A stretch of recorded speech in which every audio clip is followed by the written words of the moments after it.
Guys, welcome back to the channel. We're back at Magothy Workshop today with my friend Dave, still in Maryland. And today, Dave's going to take us through how to make one of his homemade custom cutting boards.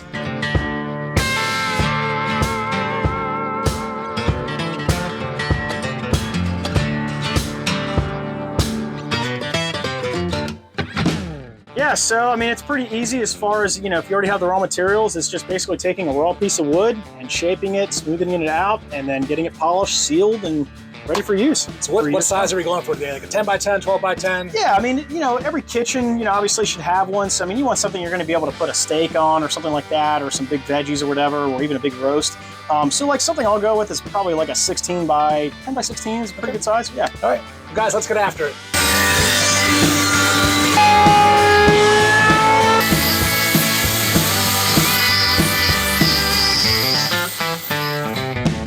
All right, so, you know, now that I've got the piece of wood right here, so this is for making cutting boards. You definitely want to use a hardwood. Giggity, giggity, giggity, goo. Something that's going to be high up on the Janka scale. And for those of you that don't know what that is the hardness of wood. So the higher the number on the Janka scale, I don't know what number this is, but the harder the wood. So this right here is a piece of sapele. It's really hard wood, very similar to mahogany. So perfect for cutting boards. Nice tight grain. You don't want to use something like pine, soft woods, things like that. So this is going to be what you want. So what I'll do is I'll take my T-square right here, and I'll start measuring it out from the straight side here. And let's just go with, you know, like I said, 16 inches here. And then, and these don't have to be perfect. I mean, you're not building a building or anything. So, you know, those inaccuracies and kind of things that aren't perfect, that's kind of part of it. So, you know, use that creativity. So right now what we're gonna do is we're gonna bring this over to the table saw, get everything kind of adjusted here. Alrighty, get that, your dust collection.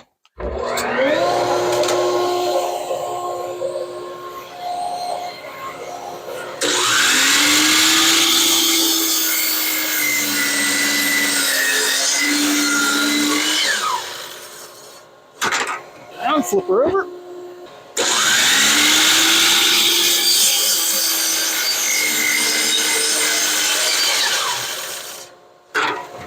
Ready. Look at that, it's already starting to take shape.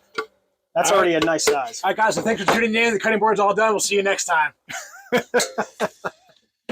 That's it, yeah. That'll be 120 bucks. That's right, that's right.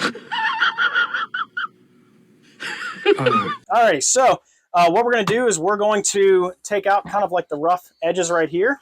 So as you can see here, this is a live edge. We kind of want to keep that looking like that, but we really want to get these nice and flat. So I mean, you know, this is still pretty rough. Full sawn cut, so we're going to put this into the vise, and I'm going to grab those, grab the thing right above you over here. Yep. This is pretty good. Your handy storage right here. Yeah. What are these called again? These are hand planes. So each and every one of these has a different purpose. This is a low angle jack plane with a Norris style adjuster. This is a number 62 Stanley. So very, very sharp blade, adjustable throat and everything else. Probably one of my favorite go-tos. So we're going to use that one, and we're going to use the smaller one, the smaller version of that. Again, low angle block plane. Okay. So put this right back up here. And again, maybe a dumb question, but for us novices, what is the benefit of these manual ones versus perhaps the DeWalt planer, or do they just do different things entirely? Well, what's nice about these is you can listen to music and you can listen to whatever you want, and you know, not wake up your family and using these things. So. Okay. I also like using these because this is, you know, it's proven technology. I mean, this has been around for hundreds of years, you know, whether it's in iron form or wooden form.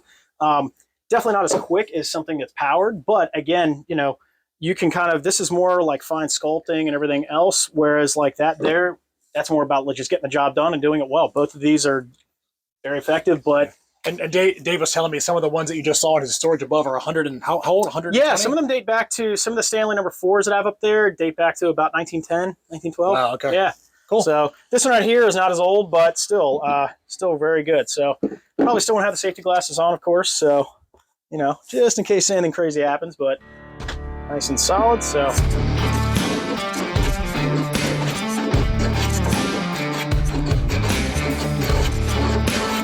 And if you zoom in right here, see how it's already nice and smooth? This means you don't have to do any sanding. So what this does is this actually opens up pores of the wood and actually cuts it, much like, you know, doing a shave on your face.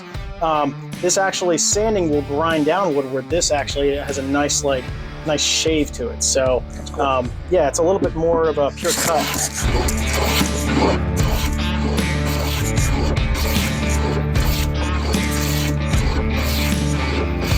And these are kind of nice too. These are really good for like starting fires and stuff too, or if you're really into doing scrolls or making toilet paper, you know. So yeah, there we go. Nice smooth edge right there. You can really see some of the curls in the grain. Just wait till we get some oil on this thing. You'll really see it pop.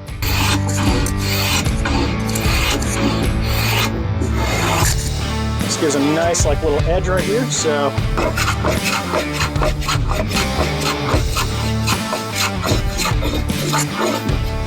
A lot better than using a power tool. Oh yeah, yeah. But one must have power tools, so one must use power tools. So let's go there. I'm just glad I got a lot of this done before I had a kid. Because a lot of this won't be done. Yeah. Those, so these are quick connects, and again, if you guys saw the last video, those you can open and close those ducts, right? Yes, yes. Those are all individually controlled. Well, manually controlled. Manually controlled. Yeah. So there are setups where you can do this electronically, but I'll shut that one. We'll open this one. Let's make sure this one over here is shut. So what we'll do next is make sure that this is nice and secure. And what I also recommend too is getting yourself that static wrap.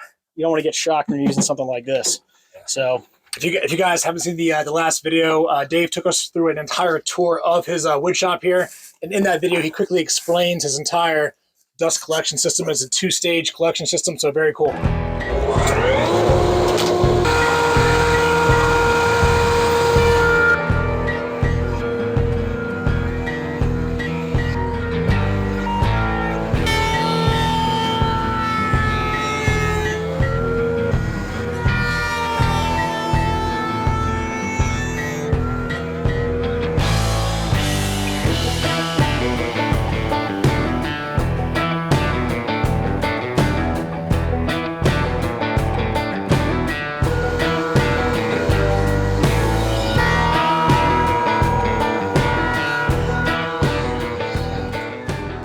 now that is buttery smooth. Yeah, that is really smooth. Yeah, you can really see a lot of the dramatic grain and the curls and everything in here. Really exposes that. Yeah, so it's incredible. Yeah, it really makes the wood look a lot more pretty. Right? Absolutely, absolutely. Yeah. So now this right here, we're going to leave like this. We're just going to sand this down to kind of give it a little bit of that curve. This is going to be the bottom, whereas like this will be the top. So okay, yeah, cool. All righty. So as you can see, this is starting to take shape. You can really see that grain when the light hits it. So it's going to be even that much better once you get the oil on it. So we're going to kind of take care of some of the leftover roughing right here. So what we're going to do is, instead of sanding it, we're actually going to clamp it down. We're just going to take the good old-fashioned plane to it. So we're going to use the T-track right here in the workbench. Great for securing things down.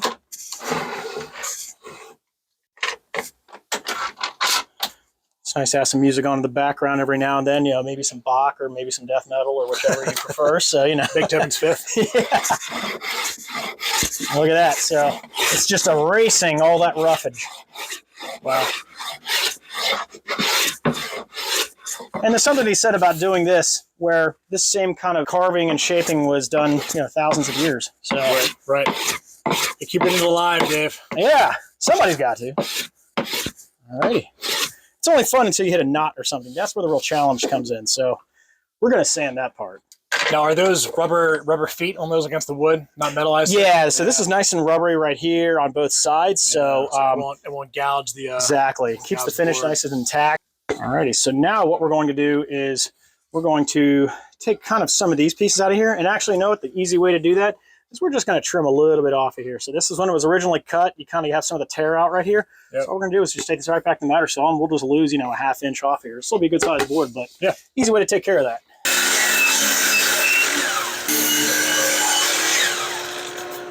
All right. Now, hey, just a quick question, because I don't know the answer to this. I noticed that you made or you let the blade stop spinning in the wood, rather. Is that as practice, is that a safety tip? Is that so you don't score the wood? What is that for?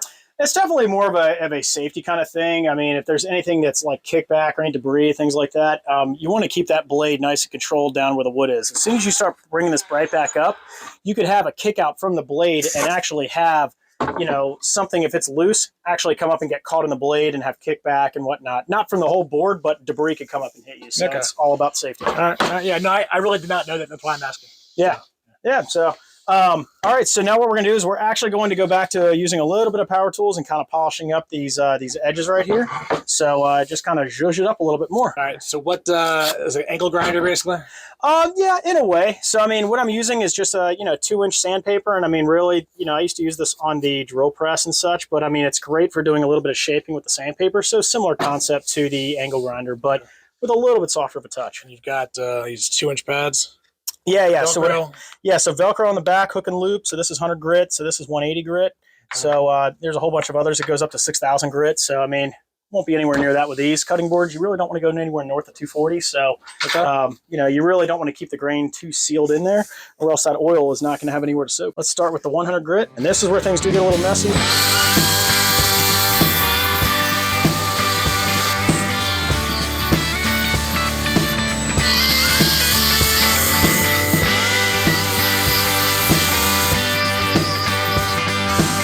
All right, now we're going to go back to the hand tools, and I'm going to grab my favorite little plane that ever existed.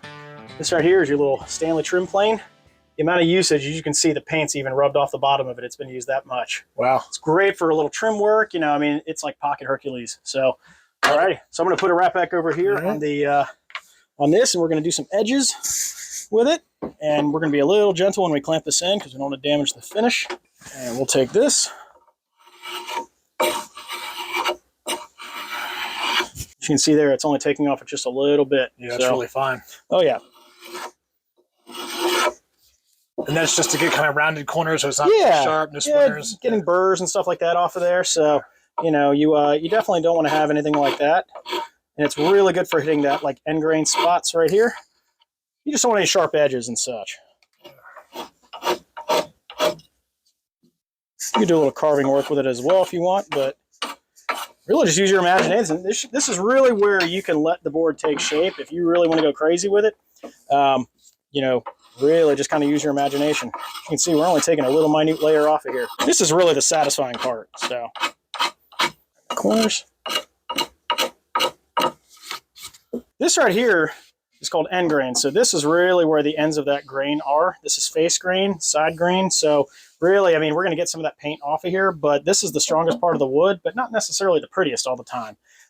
So really, I mean, if you're really going for something that's going to pop, that face grain boards just shows the real natural part of the wood and the grain and everything. Whereas, if you want something that's patterned, like the checkerboard pattern or whatnot, that end grain is really going to be the way to go. However, you're not going to put end grain through there. You're going to use that drum saw.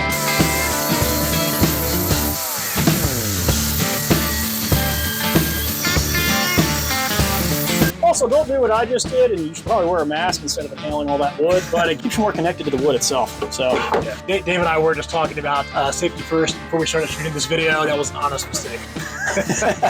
I can tell Dave's worried about it. So. Yeah, just wanted to show the realism, right? That's right. And don't lie, I know the half of you watching right now do the same exact thing. That's exactly right. Now, what is that hose for? So this is this is for more dust collection. It's for the sander. Okay. For the sander here. Okay. So this just connects right onto there. I have my fancy taping method right there, but it's about a half a roll of electrical tape. So whatever works. It works though, right? That's the exactly. Just remember a famous quote, guys. It's not stupid if it works. Yeah. All right, so I hang this up here to keep it out of the way. All right, another smart idea for your shop. Yeah. Eye hook up there, okay? Absolutely. Got some goggles on this time. Oh yeah. Some safety, right?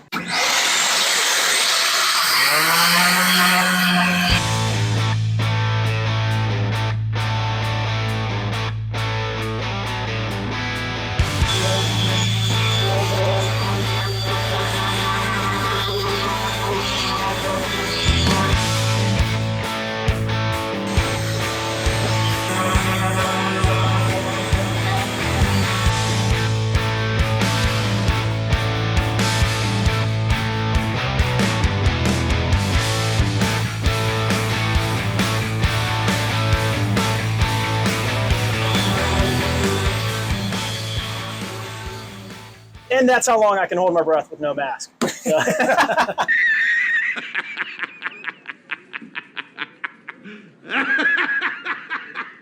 All right, so the reason I was sanding this, and I know we put it through the planer earlier, but the thing with planers, and that's really smooth right now, is that this right here is 180 grit sandpaper. So it's getting up there as far as being smooth. Planers can sometimes leave what's called snipe.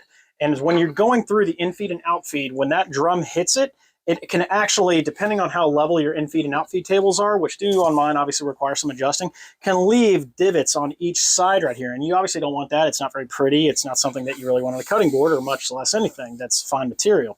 So this is what this is it's kind of leveled this out a little bit more. And as you can see right here, I mean, this is smooth as automobile paint, really. I mean, it's incredible. Yeah. And just, I mean, it really is, guys. once you get the oil to hit it, I mean, it's going to be magnificent. Yeah. All righty. And guys, we're making one of Dave's easier to do cutting boards today. As I showed you guys on the end of the first video, we'll have a couple in the background today for this video. He does all sorts of stuff, right? I mean, you glue 30 or 40 pieces of wood together to make like checkerboard type designs. You how do you make the little drip trays? What do you do for that? So with those right there, with the juice grooves, I actually use I use a router, and I use basically a jig that I put the router in, and then it just goes right along the edge here. And you can really, you can do your standard juice groove all the way around, but with something like this, if I were to add a juice groove, I would probably have like a pull area here, and then have a couple of juice grooves that would contour the edges. And that would just require doing it really carefully by hand. But yeah, but I mean, really, you can be as creative as you want with those. All right, so what is the next thing we're doing now? So we're going to add some feet on this. So, when you are, when you're actually cutting something or whatnot, you don't want the board to be sitting flat against the counter or anything like that. I mean, especially if it's a dual-sided board or something, but really adding the rubber grip feet to this thing will really give it some nice grip when it's on the counter. Got it. So the non-slip surface. Non-slip surface. And so what I do is I actually do 1, 2, 3, 4, and then on bigger ones I put one in the center, because you're putting all the weight in it. Yeah, you want to keep that weight evenly distributed. So this one here is not as big, so I'll probably put the feet somewhere kind of in this area. That's also a really thick piece of wood. I mean, that's at least an inch thick. Yeah, so this is what's called 4/4 cut. So it's measured in quarters. So something that's 1 inch thick is 4/4. Something that is 2 inches is 8/4. Mallet here. So this will just pre-mark the holes a little bit. So we're actually going to, let's just make sure that we decide on what side we want the board to be on. So you know what? I sand them both the same way. This actually looks a little bit better, I think, than this side. So yeah, that'd be the bottom. Yeah, so let's make this the bottom. So we're going to go ahead and just pick a spot here. Leaves in the mark right there. All right, so that basically pre-does the holes for you. No pilot drilling. I've never seen one of those. Yeah, no, it was actually my grandfather's when he did. He used to build like model airplanes and stuff like that, and he had a whole drawer full of things. A lot of the tools in here were actually family tools. A lot of the older stuff. So you can see here, guys, these are just little rubber footers. You put a screw through them and fed right into the bottom of the wood there. So yeah, cool. And the one thing with these too is that actually there's a metal washer in there, so it actually keeps this thing nice and secure. So these feet are not coming off of here. Oh wow, okay. Yeah, didn't even see that. Yeah. Where do you get this from? These actually just on Amazon. So I get them in about packs of 100 or so, and yeah, no, they're great. And they come in all different shapes and sizes too. So for larger items, so if you're building like a chair or something like that, or a bench, you can add ones that are significantly larger. And I like the ones that are clear, too. So yeah. And again, guys, I will connect with Dave after this, and I will put all of this linked in the description below. So if you guys are interested in trying to get some of the materials that you saw today, any of the oils or the footers or anything that Dave has, maybe some of the tools, we'll link some of that down in the description below. Alrighty. Look at that. We're almost ready.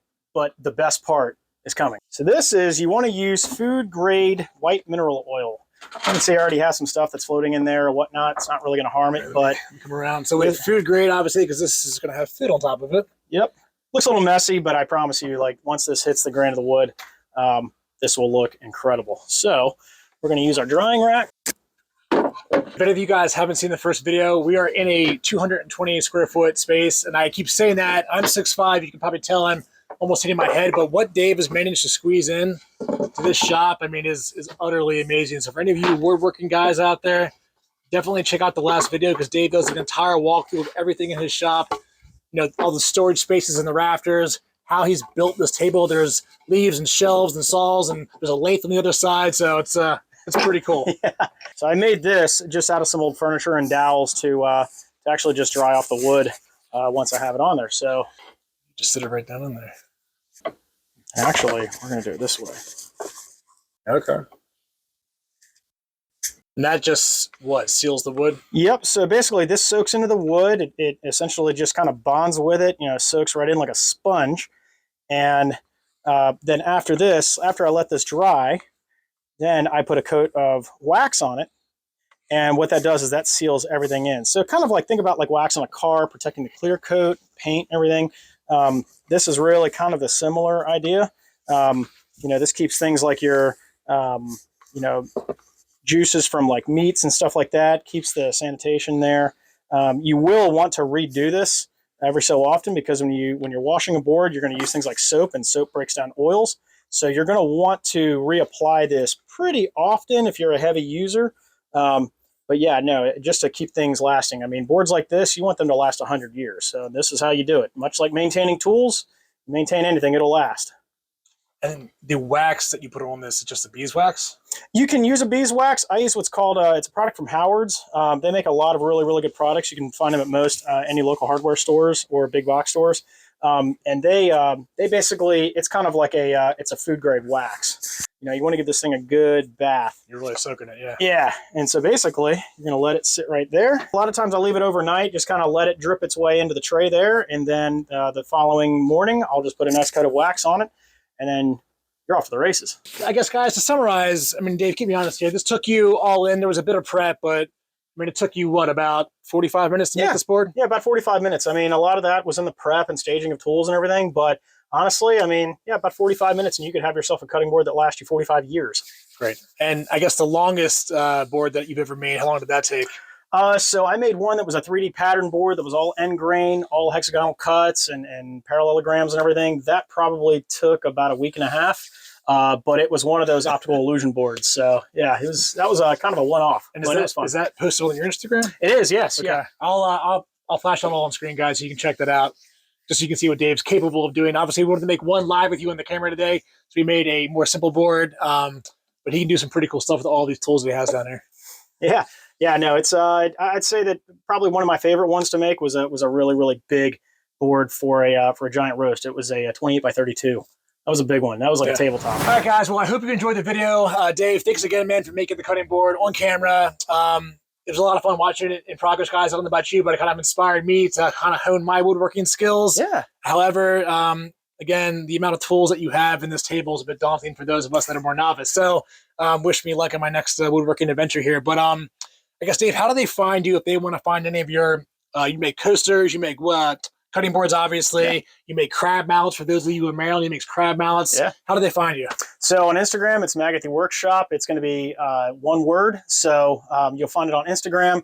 I do have a Facebook page as well for Magothy Workshop. You can find it on Etsy for some of the product, and you can just email me directly for the online portfolio on Google Drive. Yeah, and guys, I will also say, and Dave's being modest, he does like corporate things also. So you've done like large spreads, like gifts for corporations before. So if you guys want like a custom thing made for family, certain kind of like grade of wood, type of wood, checkerboard pattern, color of stain, I think you can kind of do almost anything, right? Yeah. I mean, just any variation of things between cutting boards, mallets, whatever suits your taste. Yeah, cool. Well, hey, man, thank you. Yeah, of course. If you guys like the video, please give me a subscribe. Please check out Dave on his email and Facebook. And if you guys like the video, give it a thumbs up. Please comment below until I see you guys again. Get in the gym, take care of yourselves, and live your dream. I'll catch you next time.